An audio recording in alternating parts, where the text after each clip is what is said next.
El siglo de las luces. Autor Alejo Carpentier. Capítulo 41. Capítulo número 41.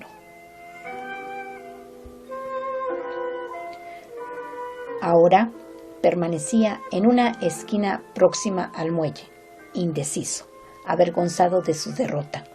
Mascullaba las frases que hubiese debido decir y que no habían salido de sus labios. El buque estaba allí, muy cerca, rodeado de hachones, con algo maléfico en su nocturnal estampa.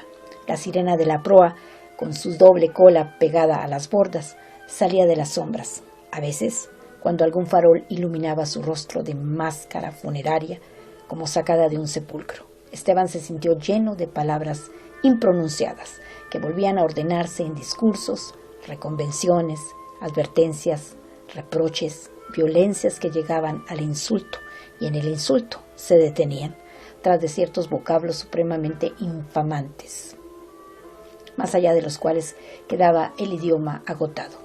Si ella soportaba la andanada verbal a pie firme y en su carácter estaba a hacerlo, quedaría el hombre tan inerme como antes. Ahora los malos propósitos iban apareciendo.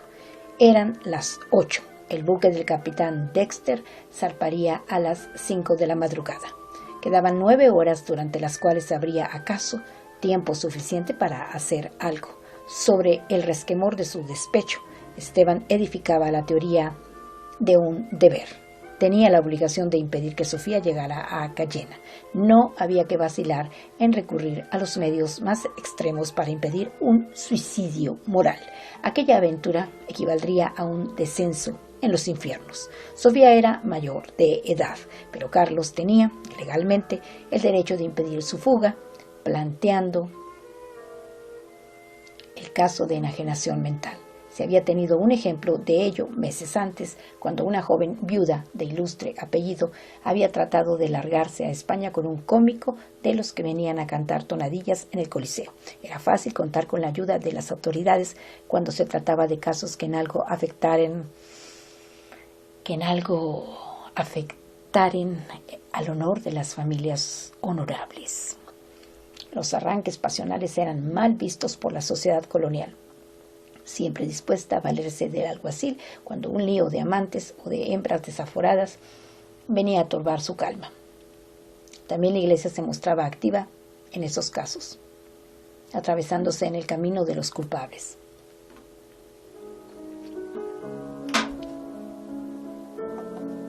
Esteban, resuelto a recurrir a cualquier medio para impedir lo intolerable, llegó a la casa sofocado, sudoroso de tanto haber corrido, y vino a caer sin resuello en el insospechable trabajo de unos hombres de hosca catadura policial, que estaban metidos en todas partes, abriendo los armarios, registrando los escritorios y vargueños. Yendo de las caballerizas al piso alto, por la escalera descendía uno, llevando un paquete de impresos sobre la cabeza. Los requisadores se pasaron las hojas de mano en mano, comprobando que eran textos de la Declaración de los Derechos del Hombre y del Ciudadano y de la Constitución francesa, guardados por Sofía debajo de su cama. «Váyase», dijo Rosaura, acercándose a Esteban. El caballero Carlos huyó por la azotea. El joven retrocedió hacia el zaguán, a pasos contados, sin alborotar, para irse a la calle, pero 2 hombres estaban ya apostados ante la puerta principal. «Dese preso», le dijeron, poniéndolo bajo custodia en un ángulo del salón.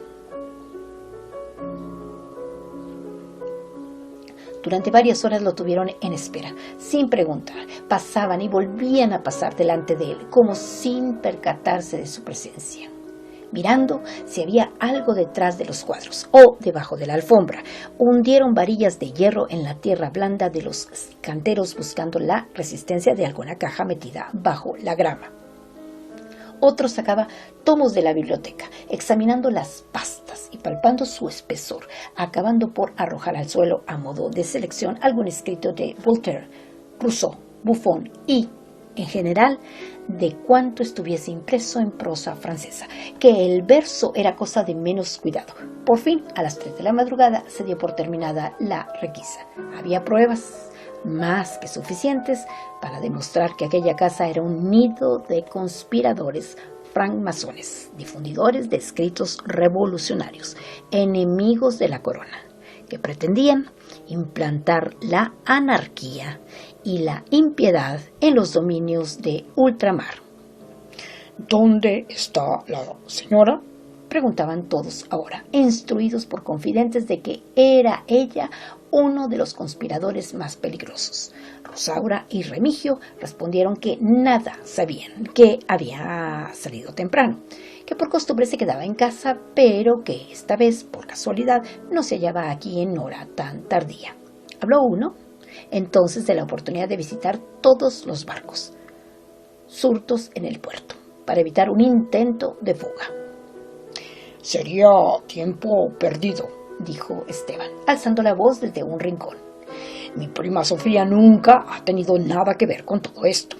Han sido ustedes mal informados. Esos papeles los puse yo en su cuarto, esta misma tarde, sin que ella lo supiera. ¿Y su prima duerme fuera de la casa? Esa es cuestión que incumbe a su vida privada. Los hombres de la requisa cambiaron una mirada irónica. El muerto al hoyo, los vivos al gozo, dijo uno, riendo groseramente. Pero hablábase nuevamente de ir a los barcos. En eso pidieron a Esteban que escribiera algunas líneas en un papel. Sorprendido por la exigencia, el arrestado garabateó unos versos de San Juan de la Cruz, que tenía muy presentes por haberlos leído en esos días. Oh, ¿quién se viese presto de este amoroso amor arrebatado? Es la misma letra, dijo uno de los interrogadores, blandiendo un ejemplar del contrato social, en cuyas márgenes había apuntado Esteban años atrás algunas ideas injuriosas para la monarquía, y ahora la atención de todos se centraba en él. Sabemos que usted regresó recientemente de un largo viaje. Es cierto. ¿Y dónde estuvo usted? En Madrid. Es mentira, dijo uno. En el escritorio de su prima encontramos 2 cartas, fechadas en París, en las que expresaba, por cierto, un gran entusiasmo revolucionario. Es posible. Es posible, dijo Esteban, y se adelantó uno nuevo. ¿De qué vivía usted en París, puesto que España entró en guerra con Francia y no podía recibir dinero enviado por sus familiares? Me pagaban por hacer traducciones. ¿Traducciones de qué? De distintas cosas. Eran las 4. De nuevo, hablábase de la inexplicable ausencia de Sofía y de la necesidad de ir a los barcos. Todo eso es estúpido, gritó Esteban, de pronto pegando un puñetazo en la mesa. ¿Ustedes creen que con allanar una casa en La Habana van a terminar con la idea de libertad en el mundo? Ya es demasiado tarde. Nadie podrá detener lo que está en marcha. Y se le hinchaban las venas del cuello en la reiteración ruidosa de lo dicho antes, con añadidos de fraternidad e igualdad que hacían correr más pronto la pluma de un escribano. Muy interesante. Muy interesante. Ya empezamos a entendernos, dijeron los del interrogatorio. Y el más importante de ellos, apretando el ritmo de sus preguntas, comenzó a acorralar a Esteban. ¿Es usted masón? Lo soy. ¿Reniega usted de Jesucristo y de nuestra santa religión? Mi Dios es el Dios de los filósofos. ¿Comparte usted y difunde las ideas de la Revolución Francesa? Con toda conciencia. ¿Dónde se imprimieron las proclamas que encontramos arriba? No soy un delator. ¿Quién las tradujo al castellano? Yo. ¿Y también estas carmañolas americanas? ¿Acaso? ¿Cuándo? En eso apareció un requisidor, que había permanecido en los altos, obstinadamente empeñado en encontrar algo más. Vayan los abanicos que se gastaba la señora. dijo, abriendo uno, en cuya cara podía verse una escena de la toma de la Bastilla. Y eso no es todo. Tienen una colección de cajas y alfilereros cuyos colores son de lo más sospechoso. Esteban, al ver aquellas baratijas tricolores, se sintió enternecido ante los adolescentes entusiasmos que hubiesen podido llevar un ser tan fuerte como Sofía a reunir las muestras de una quincalla que desde hacía años corría por el mundo. A la pájara esa hay que echarle mano de cualquier modo, dijo el importante, y de nuevo se habló de ir a los muelles.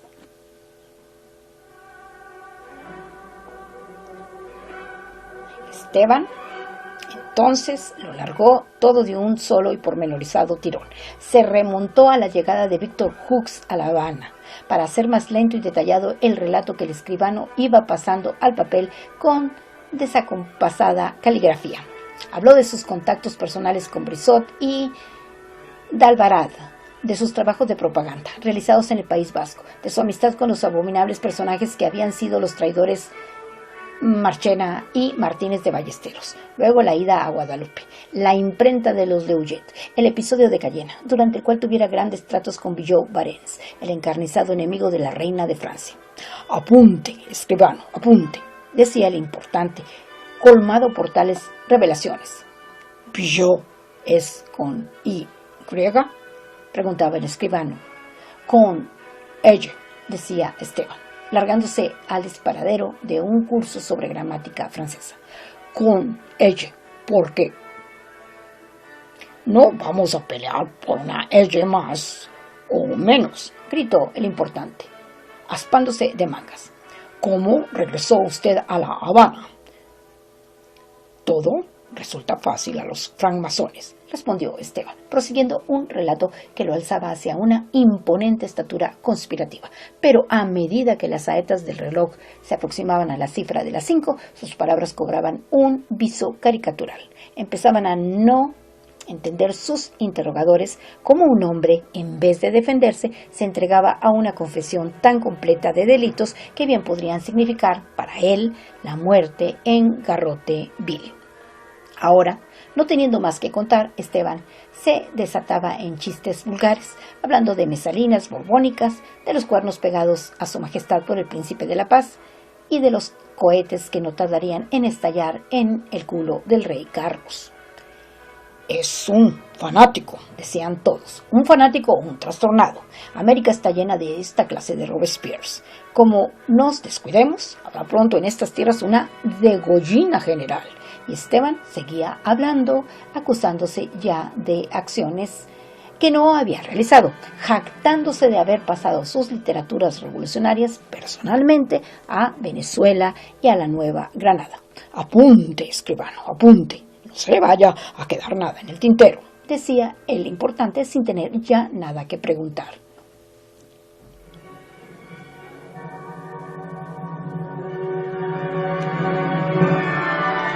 Eran las 5:30. Esteban pidió que alguien lo acompañara a la azotea donde, en el interior de un vaso antiguo que adornaba la balaustrada superior, había dejado un objeto de uso personal.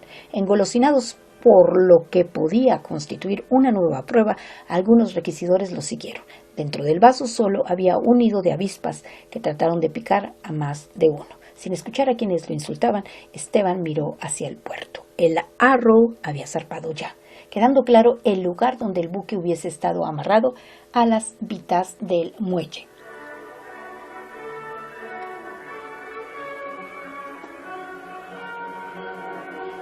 Volvió al salón. «Apunte, señor escribano», dijo. «Declaro ante Dios, en quien creo, que todo lo que dije es mentira. Jamás podrán ustedes encontrar la menor prueba de que hice cuanto dije, salvo de que estuve en París. No hay testigos ni documentos a los cuales puedan ustedes recurrir. Dije lo que dije para favorecer una fuga. Hice lo que me importó hacer».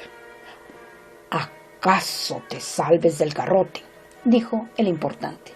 «Pero nadie te librará del presidio de Ceuta. Por menos hemos mandado gente a las canteras de África». «Para lo que me importa ya, cuál haya de ser mi destino, dijo Esteban. Se detuvo ante el cuadro de la explosión en la catedral, donde grandes trozos de fustes, levantados por la deflagración, seguían suspendidos en una atmósfera de pesadilla. Hasta las piedras que iré a romper ahora estaban ya presentes en esta pintura. Y agarrando un taburete, lo arrojó contra el óleo, abriendo un boquete a la tela, que cayó al suelo con estruendo. Llévenme de una vez, dijo Esteban, tan agotado, tan necesitado de sueño, que solo pensaba ya en dormir, aunque fuese en la cárcel.